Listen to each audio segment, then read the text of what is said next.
everyone, and welcome back to this week's Bridge and the Gap. I am Julissa, 1/3 of Bridge and the Gap. And I'm Bridg, otherwise known as Bridget. And I'm Jasmine. And we want to thank you once again for being here. If you have been watching us, we thank you for returning back to our show this week. Before we dive into everything, I would like to put a disclaimer out there. We will be discussing adult topics having to do with celibacy.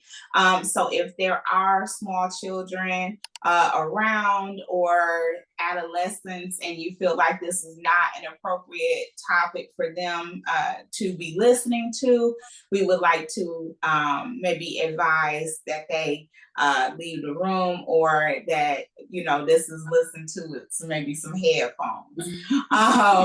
On that note, we did have a show on basically dating non-negotiables.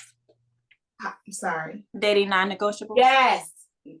We had our last show, series show, we talked about dating non-negotiables. And we did have a question from Mr. In a Cool Tone. And I am actually gonna pose a question to you, Mama. He said, "Hi, ladies. Sorry I'm late this week." It's all right, Tone.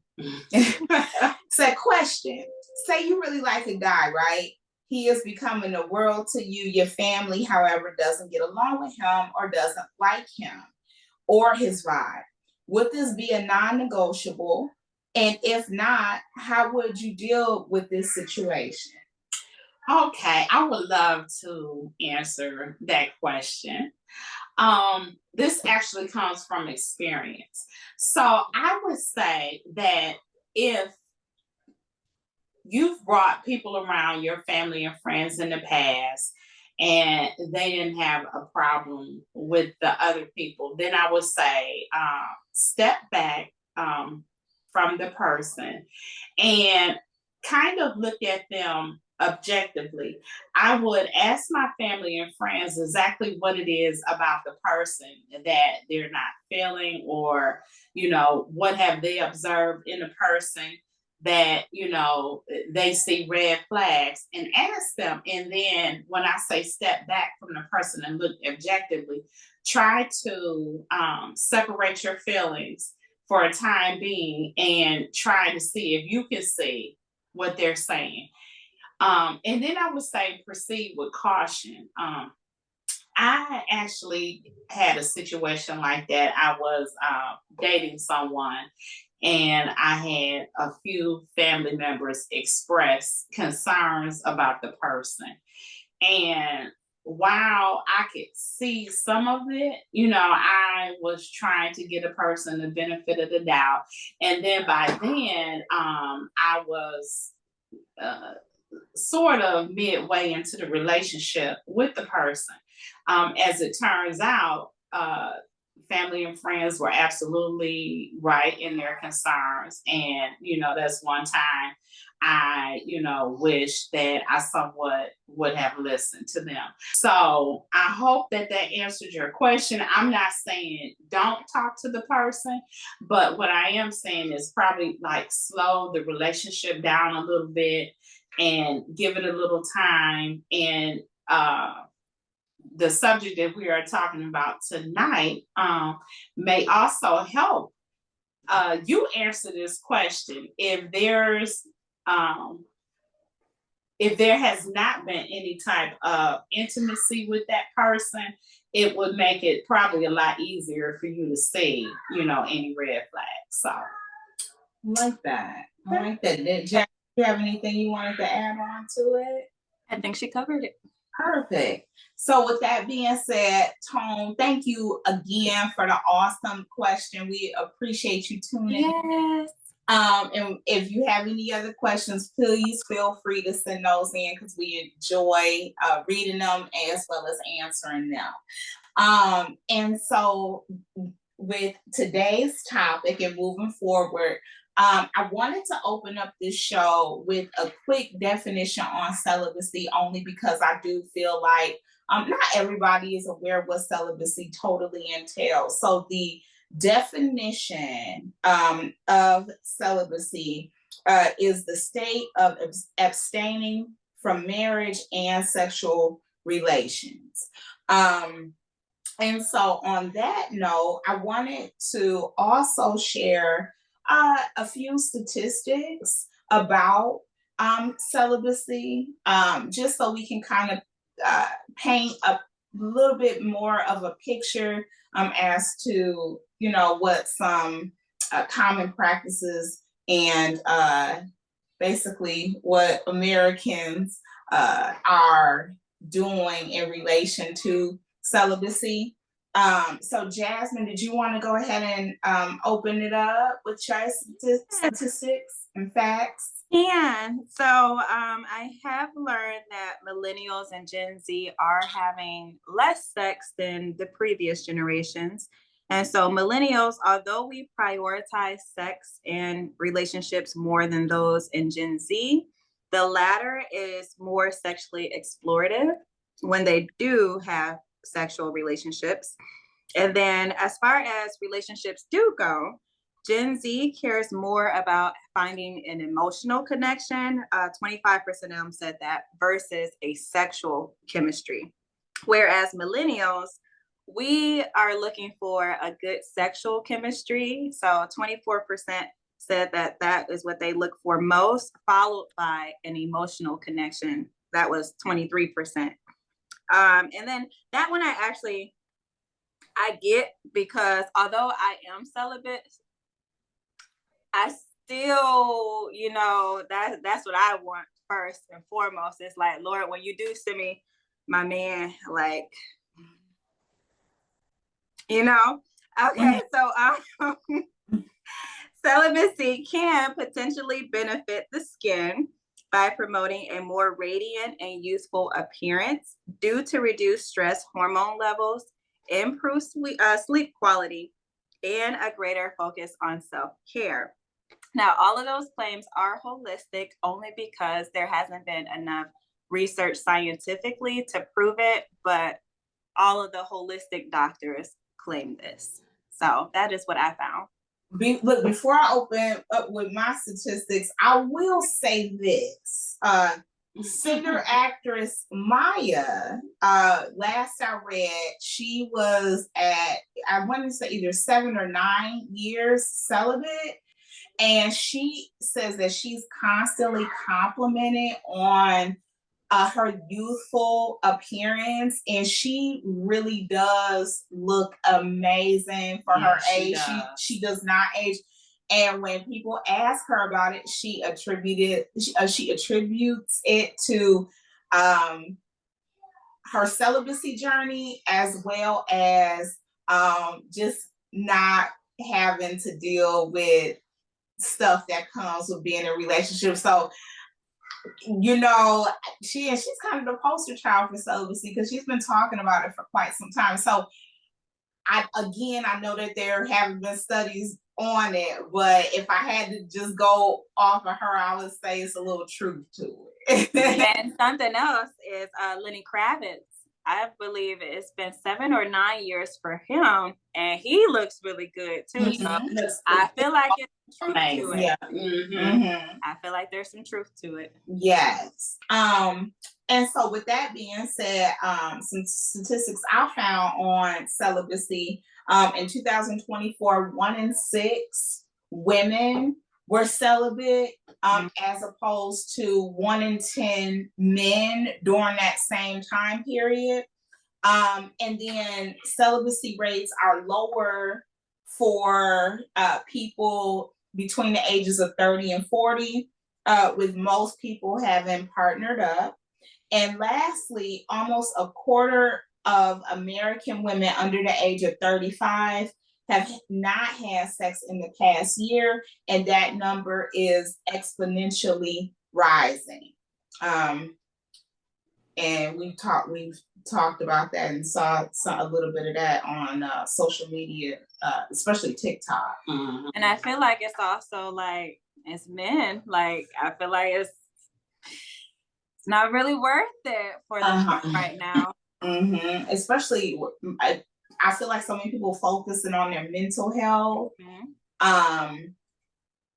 People just don't want to deal with what comes with relations, especially if it's it may take a toll on your mental health. Yes, and Mama, before you get into your statistics, something that Jaleesa just said that kind of reminds me of a quote I saw earlier from this guy. Is he was saying that most of the sex he's ever had, he wished he hadn't even bothered, because it wasn't what he thought it was going to be, and it seemed so much effort for something that's over so quickly, and I'm disappointed. So yeah, I think that's a large reason.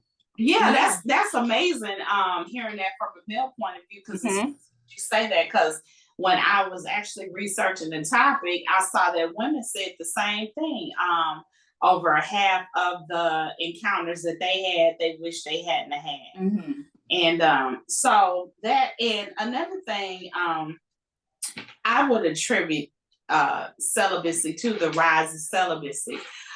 Coming out of COVID, I think that played a big part, because we were away from people, that we were on lockdown for a time being. And if you had elderly or sick individuals in your family, it was recommended that you limit your contact with outside exposure, people that you didn't live with.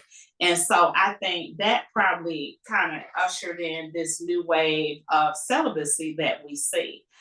As well as STD rates are through the roof. There are several cities in which STDs and STIs are at an all-time high. I know that here in Florida, STDs are rampant, as well as in Atlanta and too. Yeah, there was in Detroit. Yeah, there was a time when before HIV and AIDS came along that people kind of looked at sex willy-nilly. If they got something, they would go get a shot or take a pill, and that would be it. But now we're actually talking about, this is a life or death situation.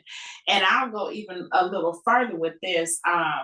Because we are on this topic, I would say this, just recently, the new administration has stopped funding HIV medications. So that may be another reason why, if you are sexually active and out here, you may want to slow down or use some type of protection, because going forward, it may not be as easy to get medication in the healthcare should you contract something, unfortunately. So with that being said, I guess, what are some common misconceptions that you were able to find or look into when it came to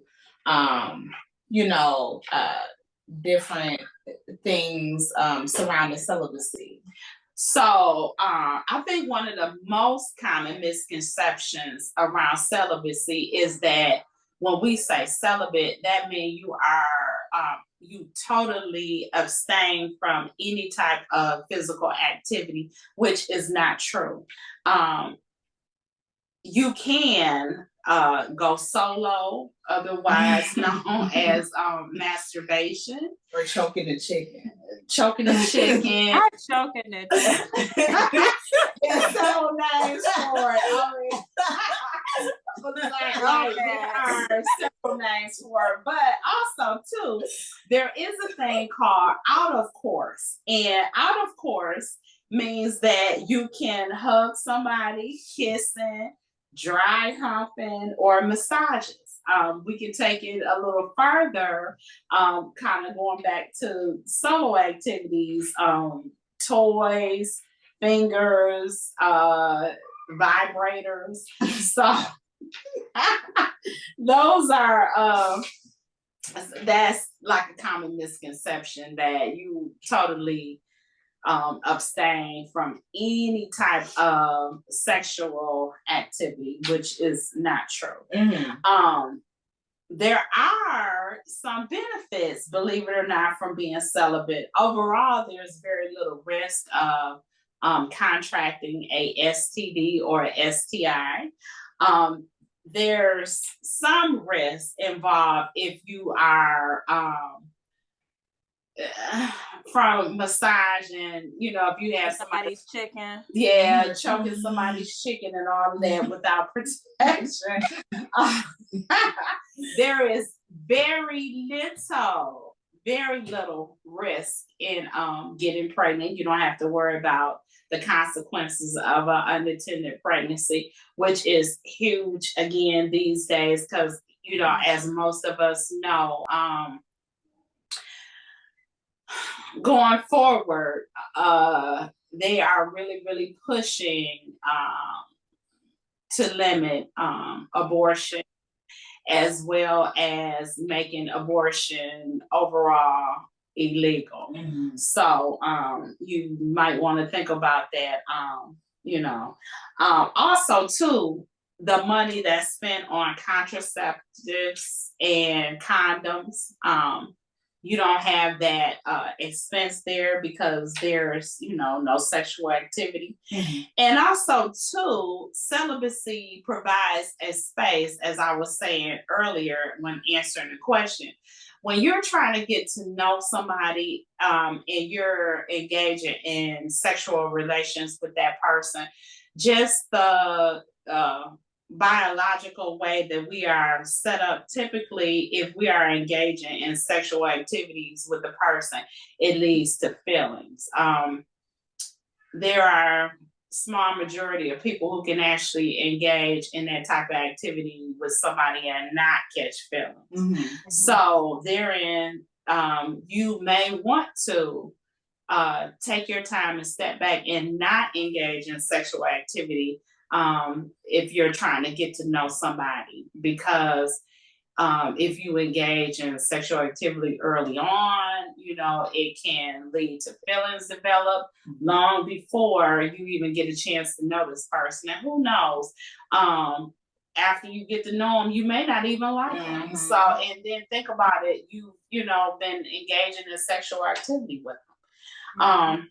So some downsides, or potential drawbacks about celibacy is it may be challenging to engage if you are in a relationship with somebody. Your partner may want sex, and so that may be an obstacle that you might run into with being celibate.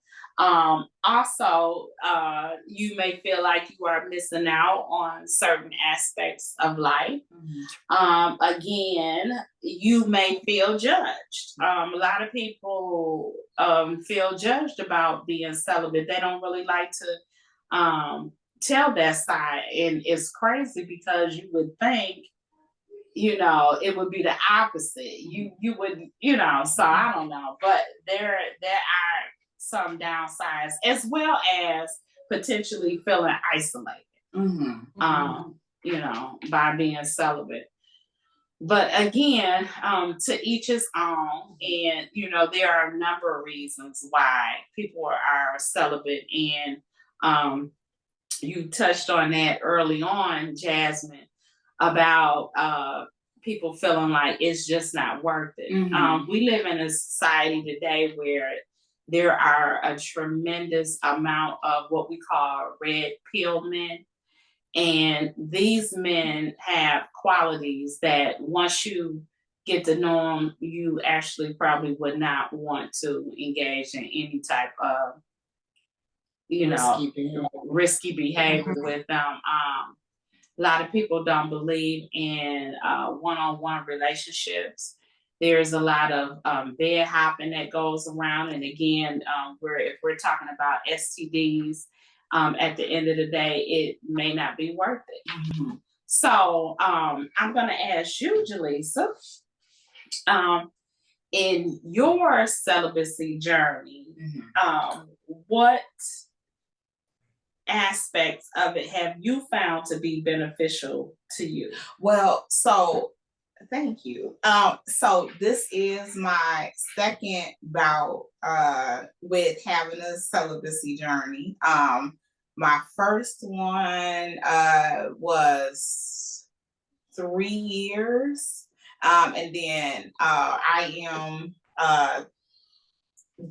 it'll be three toward the end of this year. And some things that I've found in my celibacy journey is that I am a lot more discerning about who I allow to get close to me and who I allow in my space. I've noticed that my patience for nonsense is very, very slim. I've noticed that the longer it goes, the easier this gets. It goes back to what Jasmine said about, it sometimes it's not worth it. And not go to bed every night with a peace of mind. Like and I'm a lot more intentional about things that I do. And I've found that it's been really, really good for my mental health overall. I'm able to pour myself into other things. And I actually was about to, it's so funny you asked me because I actually was about to piggyback off of you and ask Jasmine, what benefits have you experienced? Because it's no secret, we're doing this show on celibacy. We've all discussed with one another, that we are in the celibacy journey beforehand, hence why we decided to do this show. So Jasmine, what have you found, in your celibacy journey and found out about yourself?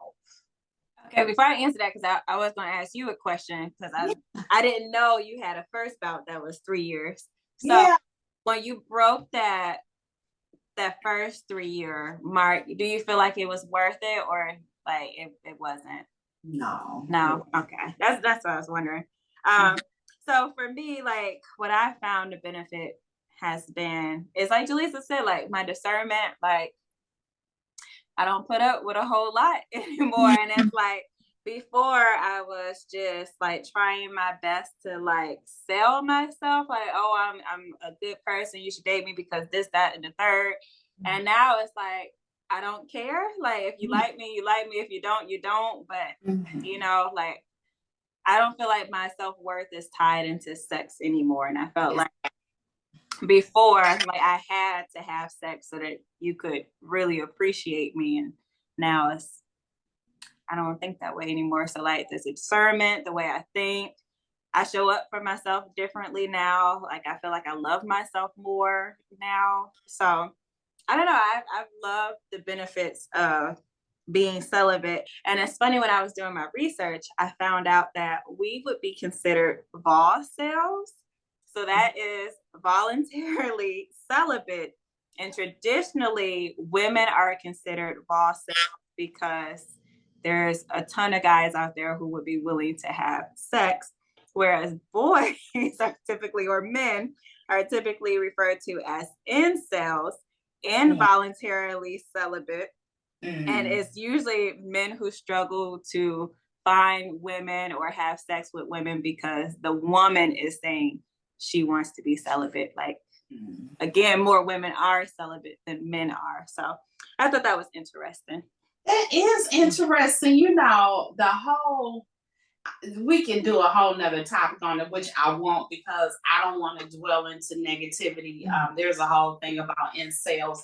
And I always wondered where that name came from, but I just never bothered to look into it. But I've learned something new. It's very fascinating. Wow. So it's like it takes involuntary, so that's where the in part comes from. Okay. And cel comes from celibacy. Celibacy. Okay. But yeah, I was like, oh, that's neat. Yeah, I mean, I never knew where that term came from, and you I feel seem like to it has have a double meaning too. It definitely has a double meaning. Yeah. Very accurate for those men. Yeah. And for you, Mama, what have your benefits been? Yeah. So you know what? I say this, I have been on this journey now, I want to say like 2.5 years, which time flies when you think about it. But for me, I definitely agree that the longer that you go without, the easier it is. And also I'm in a different space, and I, as you said before, my generation, we look for how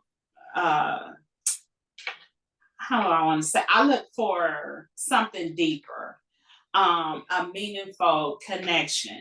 And what I've noticed is the older you get, it seems as though it's harder to make those connections with men. You have a lot of men out here, I would say 40 and above, who just because of the dynamics of the ratio of women versus men, you have a lot of men out here either go two ways.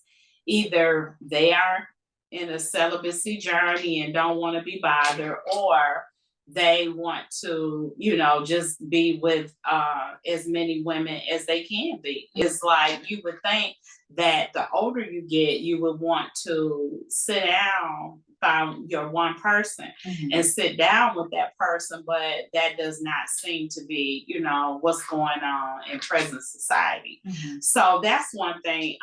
As you said, I value myself more. I know like who I am and what I can bring to a relationship or to the table.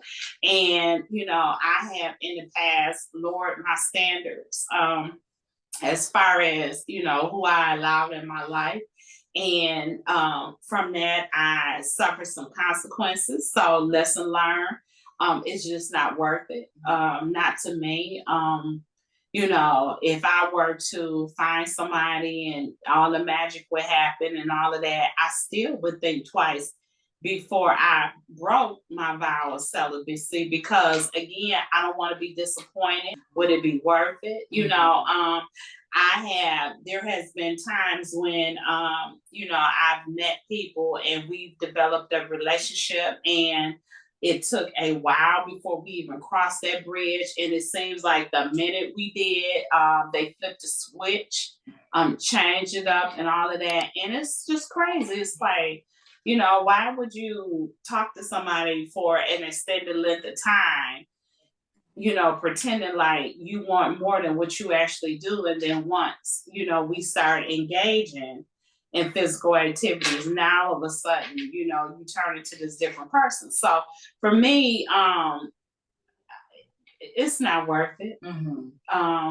Not where I am today. Is not. I have too many other things to worry about than what my potential partner is or isn't doing. So, well, I wanted to ask you both, what triggered your celibacy journey? It's like, was there an event that happened? Like, you know what? Yeah, I think I'm gonna pause. Or I can definitely answer that. So, I was engaged to an individual a few years back, and up until the point that I really thought that, we were going to actually get married. And again, this person turned out not to be who I thought that they were. And because, I had been so invested in that relationship, it kind of broke me. And it broke me in a way that, again, I know who I was to the person and what I brought to them. despite their shortcomings.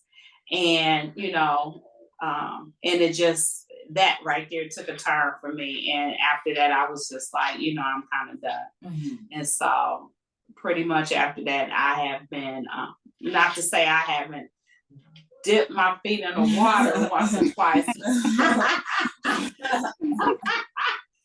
But, again, for all the reasons that I named off before with the STDs and all of that, that's what led me to my journey. And I'm happy. Like I'm pretty happy. Mhm. So. And mine is kind of similar to Mama's in the sense of like being broken. Like mine is going on almost 4 years now. So one thing I can't relate on y'all with is that like it gets easier for me. For me, oh my goodness. Like the first 2 years, I didn't think about it, never crossed my mind. Then when I moved to Houston, it's all I could think about. And till this day, I still struggle with like sometimes I feel like a teenage little boy. Like my mind just, yeah. So But you know what? One thing I will say about that, and it's funny that you mentioned that, and the reason why I think it may be that way, you have to think about it. First of all, you are young and very healthy and you work out. Mm-hmm. So it would be natural that you would have these natural feelings of, wanting to engage. Mm-hmm. And so that makes sense. Yeah. You are actively working out, and like you said a couple of weeks ago, probably you are in the best shape of your life. So that totally makes sense. Mm-hmm. That you would, struggle with that. It makes sense. And I stay in my journal like, Lord, please send me. So what led me to celibacy is after I got pregnant with the boys, my partner at the time was going through some things where they weren't quite ready for us having more children. And so for me, it felt like I don't ever want to be put in this position again. Like I don't ever want to go through this ever again. And so the way I figured I could for sure never go through this again is never have sex again until I got married. So that is how long I'm trying to wait, and it's not easy, but I'm trying to wait till marriage. And of course you can always have a bad partner possibly when you get married. Like marriage is not going to be peaches and cream and all the other good stuff. So I'm not saying that, but I feel like your chances are a lot slimmer if you really take the time to get to know somebody. And if you really love them and like them enough without sex to get married, I feel like your chances of breaking up is a lot less than if you were having sex and got married. So that's just been my mindset on it. But yeah, like I just felt broken. I never ever wanted to experience what I went through ever again. So I was like, nope, not having sex no more. Mm-hmm. And what about you, Jaleesa? What started you first? Yeah, so for me, the catalyst was the first go round. I was pregnant with Bridg, and I lived alone, and I didn't want her nor Drew, but more so her to, see men coming and going. That was really, really important to me. And then I loved, and I still do, I love being a mom. And I was just in a headspace where I wanted to focus on them solely and completely. And then two, it also, it was also from a place of brokenness. After I parted from their dad, I didn't want to look at a man, let alone be with one physically, especially because I needed to work through some things. Mm-hmm. And then, in addition to that, I ended up this second go around once I moved to Florida. I lost weight and I started seriously dating, I saw a trend where not all, but a good majority of, the men that decided to take me out, when we would, get on the topic of, going to the doctor and things like that, I noticed that they do not go to the doctors as often as women do. I noticed I've had a couple of individuals tell me that they kept up with their sexual health via the women they would date, which to me was kind of scary because I'm like, that's kind of irresponsible. And I just was like, and then based off of the STD and statistic rates and stuff I was reading, living here in Florida, I'm like, that risk is not worth, that temporary reward. And then lastly, I just, the idea of getting pregnant here, potentially dealing with complications and it turning into something else. Pregnancy is stressful enough. And so all of those things combined have been enough of a catalyst to make me feel like I'm happy doing exactly what that I'm doing, which is nothing. Now, Mama said something earlier about some women feel, or not women specifically, but some people feel embarrassed when it comes to celibacy. Have you two ever found it embarrassing to tell a potential partner that, hey, I'm celibate? Or like, how do you tell that to your potential partner? No, I mean, not at all. I've told people before, like, hey, I'm celibate. And typically what I found, men laugh about it or whatever, and we're gonna change it or something like that. But that's another thing too. You can't, for me, I have noticed that when you say no and a person tries to push past those boundaries, that's a huge sign of disrespect. Yeah. If I tell you that, I'm celibate and you're laughing and joking about it, I don't think it's funny. I think you should, respect my wishes. And,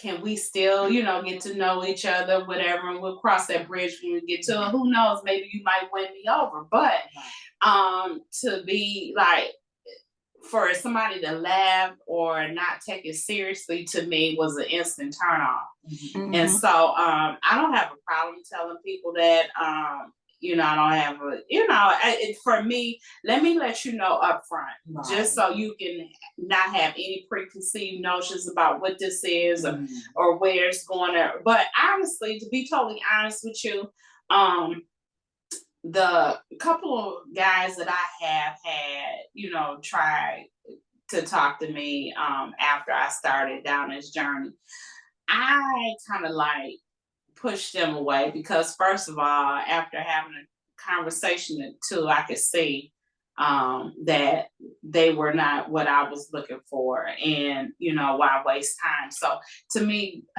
maybe that's an added benefit of having that clarity there. But yeah, I don't have a problem telling people I'm celibate. Yeah, I'm proud. I was gonna say I'm really proud. And to something, that they look at it as a challenge, like, oh, okay, well, I'm gonna show you kind of thing. I don't like it. And I was gonna ask you, are you proud of it? Is it something that you share? Oh, I'm very proud to be celibate because I also feel like it shows like a level of discipline. Mm-hmm. I feel like if you can not have sex, especially as a woman, because again, men just be throwing it these days. Like, I feel like it's a lot easier for a woman to have sex than it is for a guy. So for a woman to not have sex and like really stand firm in that, I'm proud. Like, I feel like it says a lot. But you know what? And I was sitting here thinking, like when you brought up the fact that Lenny Kravitz is celibate, and then I know that we had talked about Red Man. Yeah. Red Man. Oh yeah, him too. Celibate.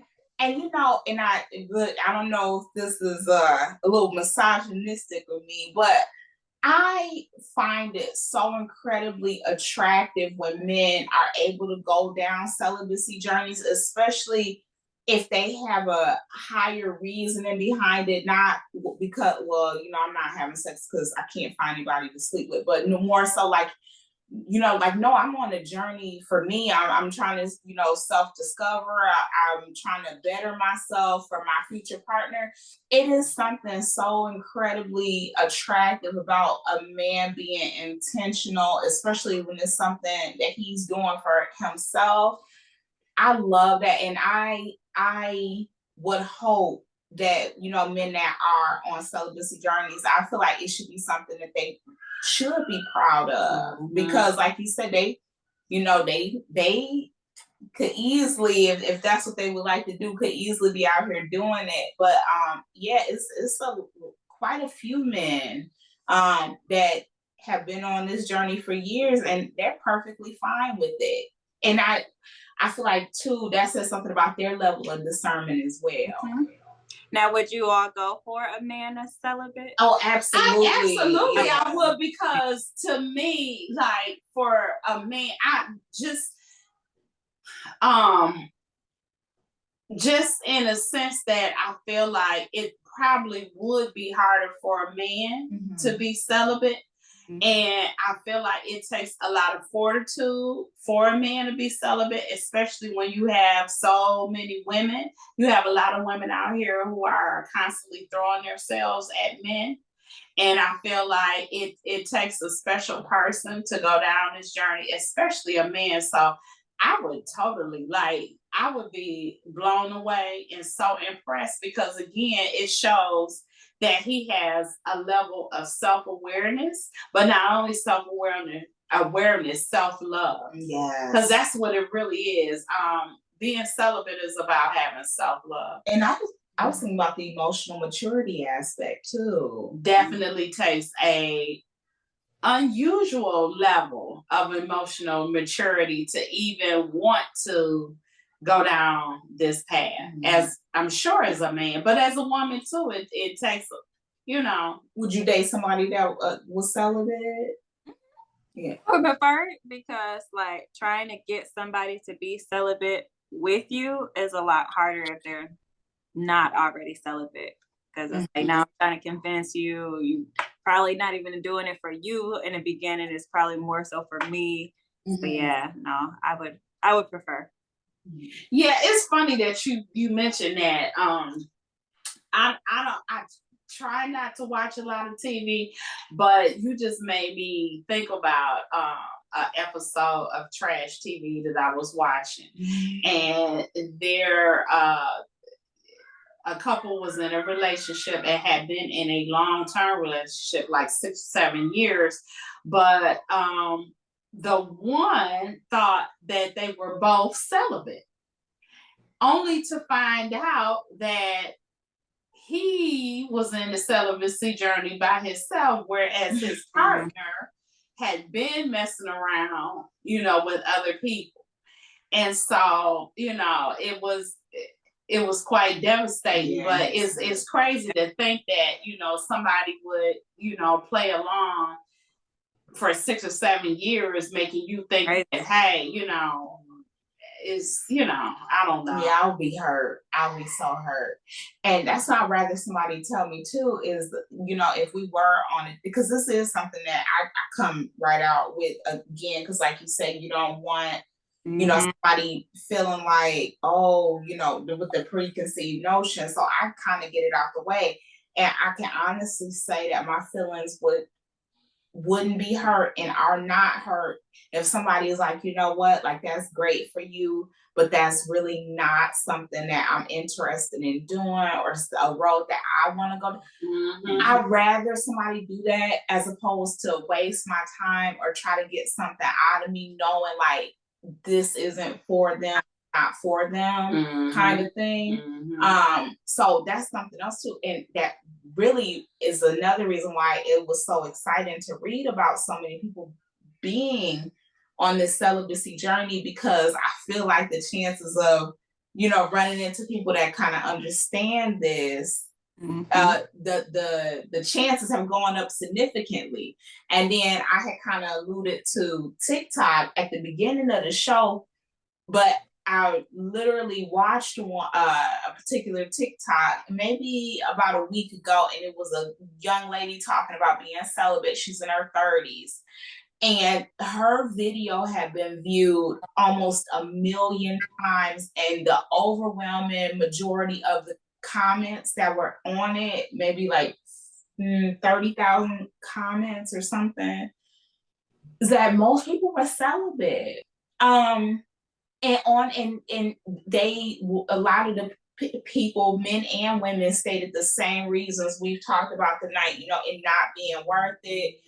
They live in states where the chances of getting contraceptives are really hard.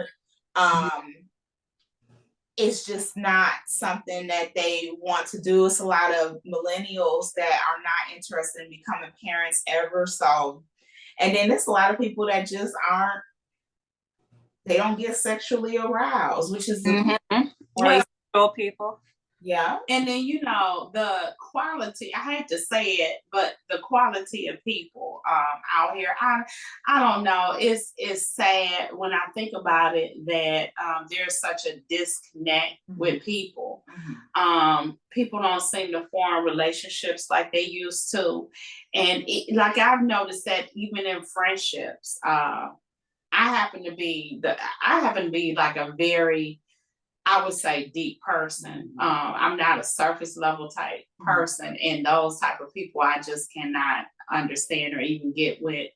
And so for me, going back to that, it has been hard to find somebody on my level as far as getting below the surface.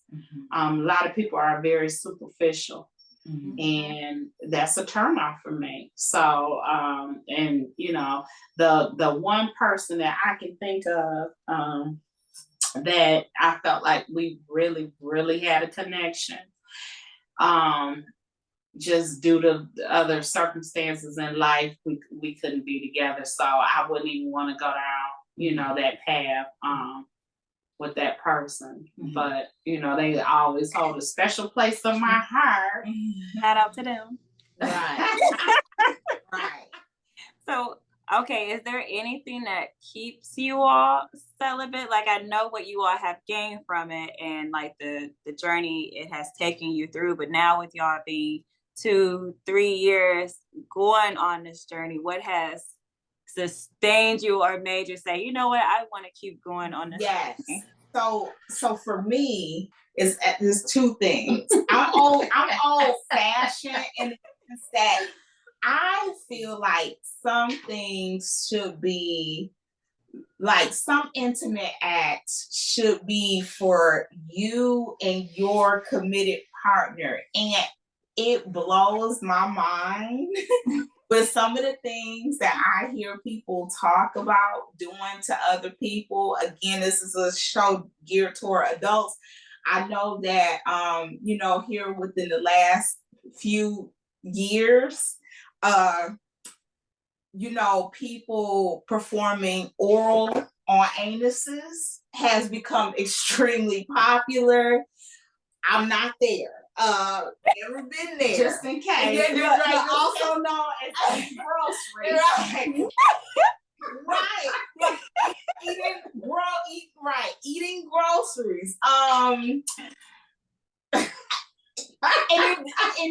you think you don't ever want to spread some cheese? No, I just how casually people do those things to people that They don't hardly even know. or like, you know, and or oh my goodness, it's like I said, that combined with I know that people are not going to, you know, the doctor on a regular basis. I am a health fanatic. I mean, especially given what, you know, my surgery, I have to have all kinds of labs and, you know, physicals and just and I'm really, really good and anal, no pun intended, about staying up on those things.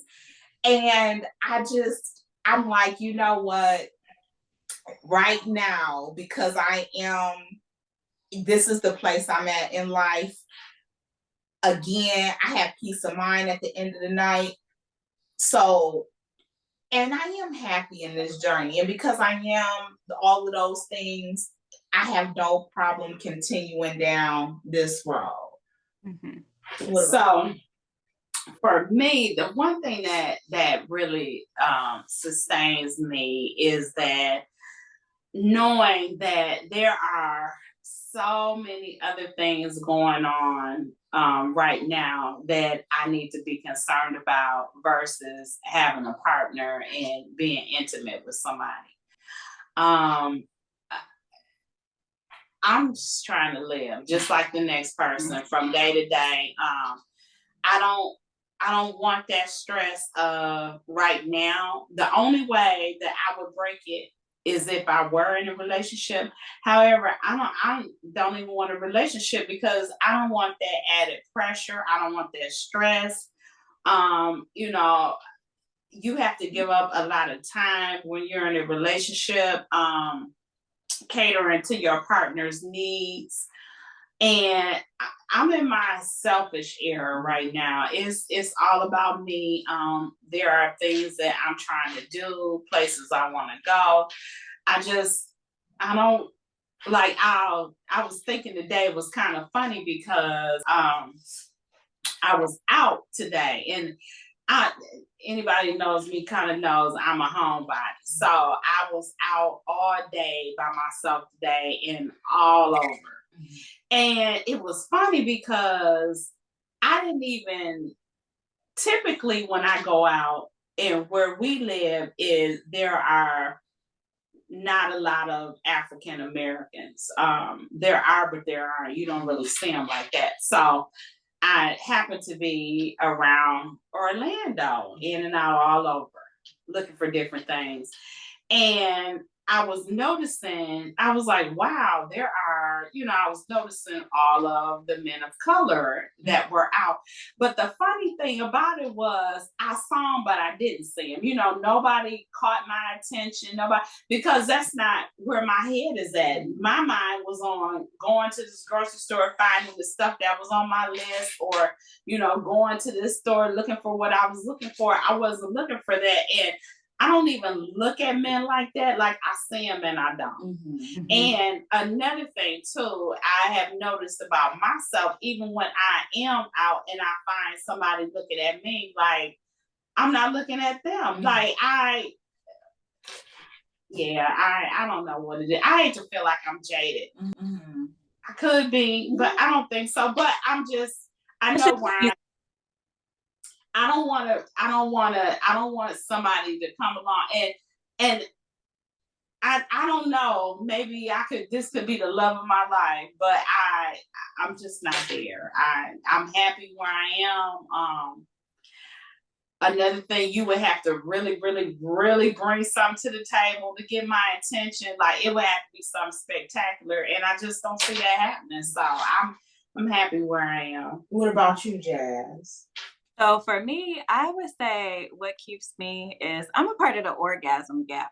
And what that is where like a lot of women feel as if like having sex just physically isn't worth it because sometimes not a lot of men know how to prioritize a woman. So, it's just not worth like if I'm going to have sex and I don't get there like I just wasted my time essentially. Yes. So yeah, like that's what I always keep in mind is like when I reflect on my past, it wasn't very often. So it's like, what's the point if I can't guarantee that I'm going to get there? So that's what keeps me when I do have those moments where I'm like, oh Lord, just it's just I remember.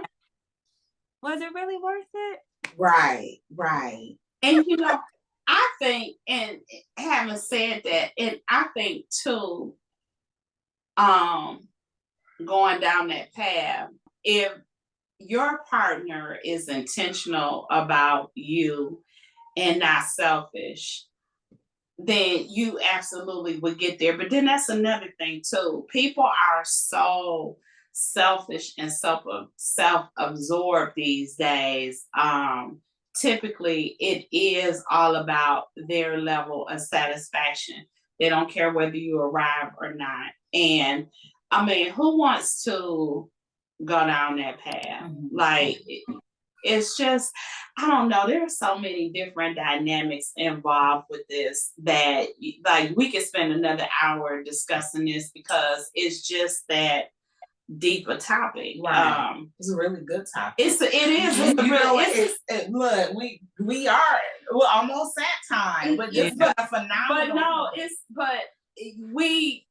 It's like I said, it's so much involved in this, and the whys, the hows, the wheres, relationship, the dynamics. I honestly feel like this is another one of those shows where I feel like we should definitely explore and open up this topic again, because there are other, we haven't even touched on, some people believe in soul ties.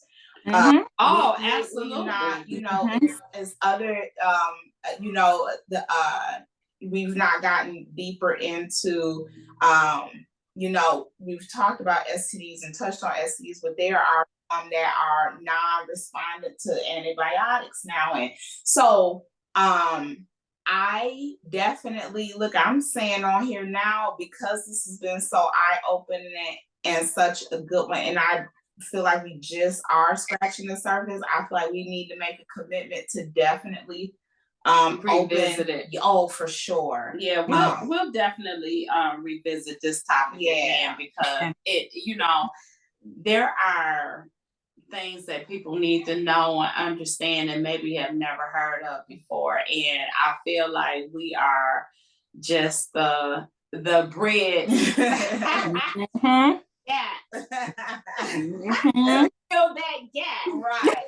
So just in case anybody is, thinking about exploring this, this celibacy journey, or that are already on it and you're like, you know what, man, I can relate to what it is that they're saying, or I feel like that, or you know what, Jasmine just hit the nail on the head with, what she said, or what, I'm feeling like Jasmine because I work out too. Like, that makes sense, So I thank you guys, Jasmine and Mama, because without our honesty, we can't help. And I feel like you all, I give myself some flowers too, but I feel like, with this honesty, this openness, and this transparentness, hopefully we make it easier for other people to be, open to this topic, or, discussing it, because, based off what we've shared and what we've read, we are not the only ones on this journey. No, we are definitely not the only ones. And it was funny that you were saying some things, and as I'm sitting here thinking, I'm like, I can think of all the reasons why I need to stay on this journey versus getting off the journey. Yeah. The benefits, the risks far outweigh the benefits at this point, So, with that being said, do you ladies have any final thoughts? Or I do not, but I would like for Jasmine to kind of give us a little hint about what our next show is going to be about. Okay, before I tell our viewers what is next, I did want to say something else that I found fascinating when I was doing all of this research. Is there used to be this thing, and I guess it still is a thing, but people just don't call it that anymore. But it's called Boston marriages. And it happened back in the day when, in order for a woman to really have an identity, she had to get married, kind of like grandmother in generation. And so a way that women kind of push back against that and to keep their own identity and not have it attached to a husband is they used to move in together with another woman. They would be celibate, of course, and they would be financially stable. So they would put their incomes together, and that is how they were able to survive and thrive and keep their identity not attached to a man and, still make it in life with their finances. I love what, but you know what, girl. But yeah, it was called Boston say that because women are actually doing that now. Like I can think and I can't even call them a couple. It's funny that to say it like that because they're definitely not same sex. But I can think of at least 3 people that I know to this day that have that going on. And it has definitely provided them the means to be able to do what they want. They travel. They are the best of friends. They travel together. So women are definitely doing that, and considering everything that's going on, I think you will see a lot of it in the future. Definitely, women will be moving in together and splitting expenses. And then I know that some women are doing that with who have kids too. Oh yeah, they're doing that because they switching off on child care and cooking and cleaning and stuff. So with the kids, it's definitely beneficial. Yeah. Mm-hmm. And it got so big that sometimes people would think the women were gay, but it wasn't gay. It was just they were trying to hold on to their own identity and still survive and thrive. I said, shout out to women. Yeah, women always find a way. Yes. Always. But okay, so no, next week what we will be getting into is the most exciting things that we have done. So that is episode 10. That should be fun. Yes. Yes. Well, I want to once again thank everybody that has tuned in to today's show. I hope you guys enjoyed it. I hope it has been eye-opening. I hope you learned some things. I hope that you'll come back for our next show. And please subscribe, share, follow. We are looking forward to our giveaway, hopefully our first of many. And on that note, I would love to leave you guys with the quote of the day. And I wanted to keep it in line with this talk of celibacy today. And this is actually quote is from an unknown person, but it's the celibacy is not just a matter of not having sex. It is a way of admiring a person for their humanity, maybe even for their beauty. Aww, I like that. Yeah. Shout out. Sex can't blind you. Yes. That's good. Yes. And so we say have a good night. Bye. Bye.